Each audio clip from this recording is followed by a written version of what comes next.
Hi friends, இன்றைக்கி நம்ம சேனலில் ஒரு சூப்பரான சோயா பஜ்ஜி, அதாவது மீன் மேக்கர் பஜ்ஜி எப்படி செய்கிறதுன்னு தான் பார்க்க போகிறோம். இது ஒரு சூப்பரான டீ டைம் ஸ்நாக்கு, அது மட்டும் இல்லாமல் ஒரு சூப்பரான சைட் டிஷ்னு சொல்லலாம். ஓகே ஃப்ரெண்ட்ஸ், வாங்க நம்ம இப்போது வீடியோக்குள்ளே போகலாம்.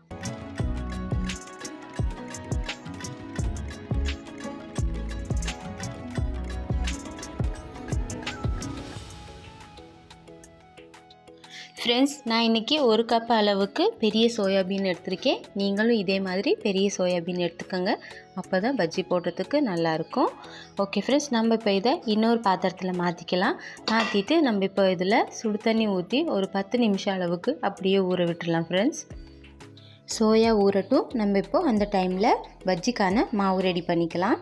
ஒரு மிக்சிங் பவுல் எடுத்துக்கலாம். ஃப்ரெண்ட்ஸ், அதில் 5லேருந்து 6 டேபிள் ஸ்பூன் அளவுக்கு கடல மாவு சேர்த்துக்கலாம். அது கூடவே ஒரு 2 டேபிள் ஸ்பூன் அளவுக்கு சோள மாவு, அதாவது கார்ன்ஃப்ளவர் சேர்த்துக்கலாம். ஃப்ரெண்ட்ஸ், இப்போ நம்ம இதில் ஒரு 2 டீஸ்பூன் அளவுக்கு மிளகாத்தூள், அதாவது தனி மிளகாத்தூள் சேர்த்துக்கலாம்.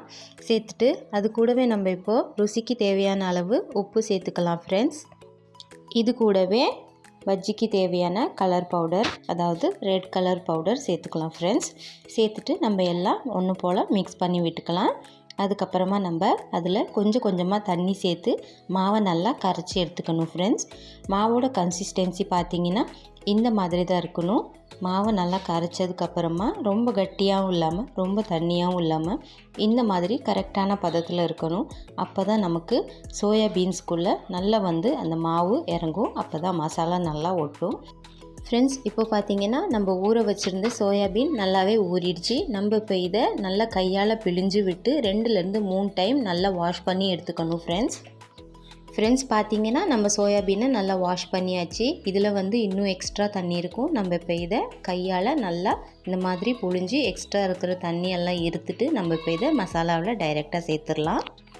இதே போல் நம்ம எல்லா சோயாபீனில் இருக்கிற எக்ஸ்ட்ரா தண்ணியவும் இந்த மாதிரி பிழிஞ்சிட்டு மசாலாவில் சேர்த்துடலாம். ஃப்ரெண்ட்ஸ், இப்போ நம்ம எல்லா சோயாபீனையும் தண்ணி எடுத்துட்டு இந்த மாதிரி மசாலாவில் சேர்த்துட்டு நல்லா பிசைஞ்சு எடுத்துக்கணும்.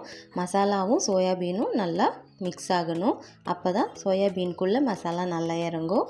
இந்த மாதிரி நல்லா ஒன்று போல் கலந்து விட்டுக்கணும். ஃப்ரெண்ட்ஸ், இப்போ நம்ம இதை ஒரு தட்டு போட்டு மூடி ஒரு 10 நிமிஷத்துக்கு அப்படியே ஊற விட்டுடலாம். ஃப்ரெண்ட்ஸ், சோயாபீன் ஊற வச்சு 10 நிமிஷம் ஆயிடுச்சு. நம்ம இப்போ ஸ்டவ் ஆன் பண்ணி கடாய் வச்சு எண்ணெய் ஊற்றிக்கலாம். எண்ணெய் காஞ்சதுக்கப்புறமா சோயாபீனை போட்டு வறுத்து எடுத்துக்கலாம். ஃப்ரெண்ட்ஸ், எண்ணெய் நல்லா காஞ்சிருச்சு. இந்த பக்கம் பார்த்திங்கன்னா நம்ம மிக்ஸ் பண்ணி வச்சுருந்த சோயாபீனும் நல்லாவே பர்ஃபெக்டாக மசாலாவில் ஊறிடுச்சு. நம்ம இப்போ இதை இன்னொரு டைம் நல்லா மிக்ஸ் பண்ணி விட்டுட்டு எண்ணெயில் போட்டு பொரித்து எடுத்துக்கலாம். ஃப்ரெண்ட்ஸ், எண்ணெயில் போட்டதுமே நல்லா அழகாக பர்ஃபெக்டாக குட்டி குட்டி பால்ஸாக சூப்பராக இருக்குது பார்க்குறதுக்கே. பாருங்கள், இந்த மாதிரி போட்டு ஒரு பக்கம் வெந்ததுக்கப்புறமா திருப்பி நம்ம இன்னொரு பக்கமாக போட்டு நல்லா வேக வச்சு எடுத்துக்கலாம். ஃப்ரெண்ட்ஸ், இப்போ பார்த்தீங்கன்னா சோயாபீன் நல்லா வெந்துருச்சு. 2 பக்கமும் நல்லா வறுபட்டுருச்சு. நம்ம இப்போ இதை எண்ணெயிலேருந்து எடுத்துடலாம். ஃப்ரெண்ட்ஸ், ஃபைனலாக நம்மளுடைய டீ டைமுக்கு ஒரு சூப்பரான சோயா பஜ்ஜி ஸ்நாக் ரெடி ஆயாச்சு.